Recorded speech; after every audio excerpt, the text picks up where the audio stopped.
Assalamualaikum warahmatullahi wabarakatuh.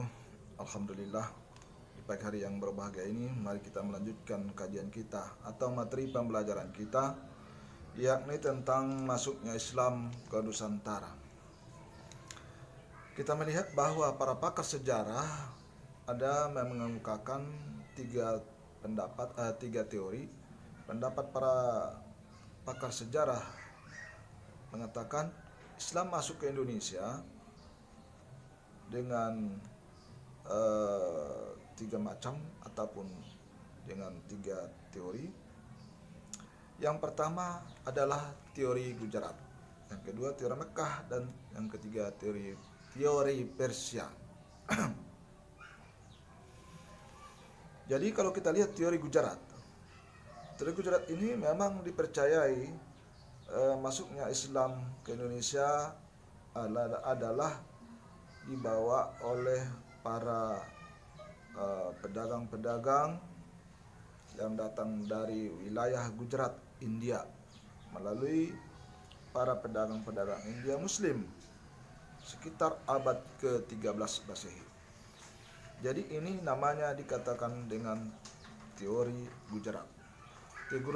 Teori Gujarat ini ya, kita akui dan kita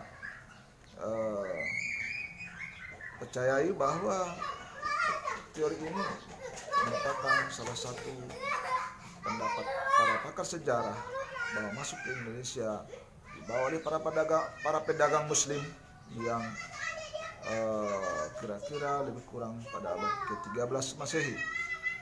Yang kedua, teori Mekah.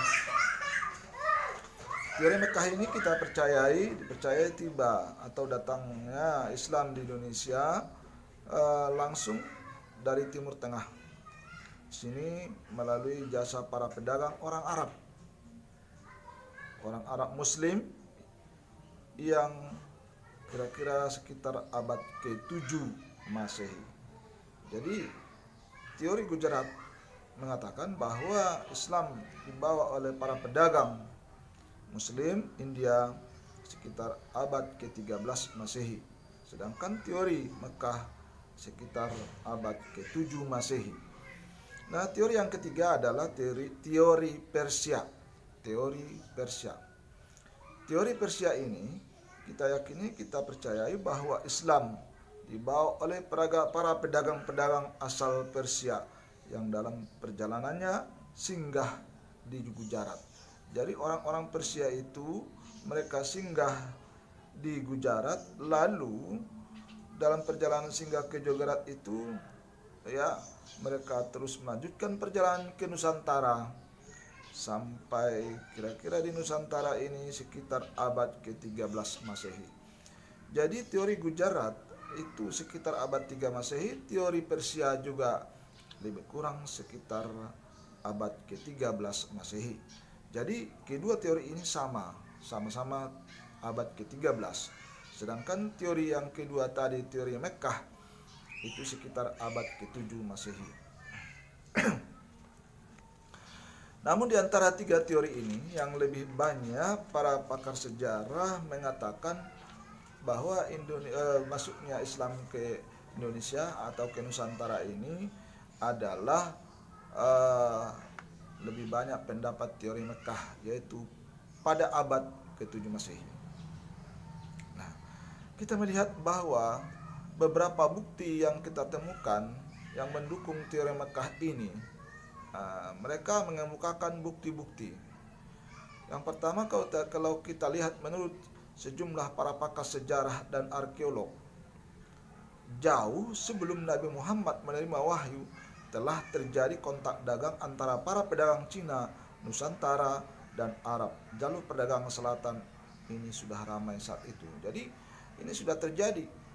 Ini membuktikan bahwa memang pada abad ke-7 itu sudah masuknya Islam ke Nusantara, begitu.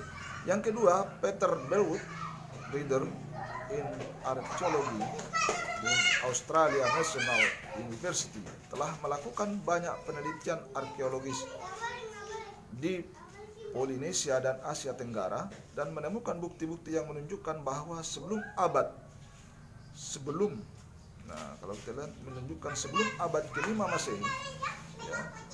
Jadi beliau ini Peter Goldwood sudah, kalau kita lihat dalam catatannya, bahwa telah menemukan bukti yang menunjukkan bahwa sebelum abad ke-5 Masehi yang bernama yang berarti Nabi Muhammad belum lahir. Beberapa jalur perdagangan utama telah berkembang menghubungkan kepulauan Nusantara dengan Cina. Jadi kalau kita lihat ini merupakan satu bukti bahwa sebelum lahir Nabi Muhammad sudah terjadi jalur perdagangan di Nusantara antara Cina dengan Nusantara. Jadi kalau kita lihat ini satu bukti bahwa telah terjadi atau bisa sebagai bukti masuknya Islam ke Nusantara pada abad ke-7. Jadi temuan beberapa tembikar Cina serta benda-benda perunggu dari zaman dinasti Han dan zaman-zaman sesudahnya, ya kan, itu di selatan Sumatera dan Jawa Timur membuktikan hal yang demikian dengan adanya temuan beberapa tembikar Cina. Ini tembikar ini dari zaman dinasti Han. Ada. Dan itu yang kedua pembuktiannya. Yang ketiga, kalau kita lihat adanya jalur perdagangan utama dari Nusantara, terutama Sumatera dan Jawa Tengah dan Jawa. Ya. Jadi adanya perdagangan utama dari Nusantara, ini jalur perdagangan utama dari Nusantara, terutama Sumatera dan Jawa dengan Cina, juga diakui oleh sejarawan G.R. Tibbets. Ia menemukan bukti-bukti adanya kontak dagang antara negeri Arab dengan Nusantara. Yang keempat, kalau kita lihat pembuktiannya bahwa tadinya teori Mekah yang lebih dominan. Kalau kita lihat di sini ditemukannya perkampungan Arab Muslim di Barus. Ini pada abad ke-1 Hijriah atau abad ke-7 Masehi.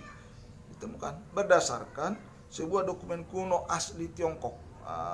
Ini dokumen kuno asli Tiongkok ini juga menyebutkan bahwa sekitar tahun 625 Masehi, 99 tahun setelah Rasulullah berdakwah,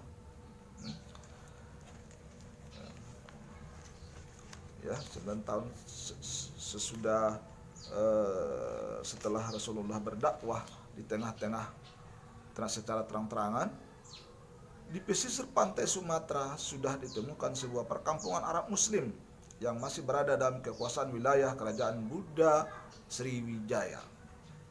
Di perkampungan ini orang Arab bermukim dan telah melakukan asimilasi dengan penduduk pribumi dengan jalan menikahi perempuan-perempuan lokal. Nah, ini gambaran bahwa pada abad ke-7 atau 1 Hijriah ditemukannya perkampungan Arab di Barus. Ini kalau kita lihat yang menceritakan dokumen kuno orang Tiongkok, dokumen kuno asal Tiongkok. Ya, kita lanjut. Kita temukan dari berbagai literatur diyakini bahwa kampung Islam di daerah pesisir barat Pulau Sumatera itu bernama Barus atau yang juga disebut Pansur. Kampung kecil ini merupakan sebuah kampung kuno yang berada di antara kota Singkil dan Sibolga sekitar 414 km selatan Medan. Nah, kita lihat bahwa pada Barus yang namanya sudah disebut-sebut dulu sejak awal Masehi oleh literatur Arab, India, Tamil, Yunani, Syria, Armenia, Cina dan sebagainya. Ini sudah tersebut, sudah ada nama yang namanya Barus. Itu berarti menggambarkan abad ke-7 itu kuat pendapatnya. Nah, kita lihat sebuah peta kuno yang dibuat oleh Claudius Ptolemaeus, salah seorang gubernur kerajaan Yunani yang berpusat di Alexandria, Mesir. Pada abad kedua Masehi juga telah menyebut bahwa di pesisir barat Sumatera terdapat sebuah bandar niaga bernama Barosai atau Barosai. Jadi di dalam kalau kita sebut peta kuno yang dibuat oleh Claudius Ptolemaeus, beliau menceritakan bahwa terdapat sebuah bandar niaga bernama Barosai atau Barosai, yang tinggal menghasilkan wewangian dari kapur barus. Jadi Barosai ini menghasilkan wewangian dari kapur barus, bahkan dikisahkan pula bahwa kapur barus yang diolah dari kayu kamfer dari kota ini telah dibawa ke Mesir untuk dipergunakan bagi pembalseman mayat pada zaman kekuasaan Firaun sejak Ramses II atau sekitar 5.000 tahun sebelum Masehi. Luar biasa. Kita lihat hal yang demikian. Itu gambaran yang perlu kita lihat, bahwa menunjukkan abad ke-7 Masehi tadi. Nah, kelima, berdasarkan buku Nuchbatud Dar karya Ad-Dimashqi, Barus ini dikenal sebagai daerah awal masuknya agama Islam di Nusantara sekitar abad ke-7 Masehi. Jadi di buku Nuchbatud Dar ya karya Ad-Dimashqi menyebutkan pada abad ke-7. Yang keenam, kita lihat makam kuno di kompleks pemakaman Mahligai. Kita bisa temukan di sana di Barus ya. Ada suatu pemakaman namanya pemakaman kuno, kompleks pemakaman kuno, itulah dia Mahligai.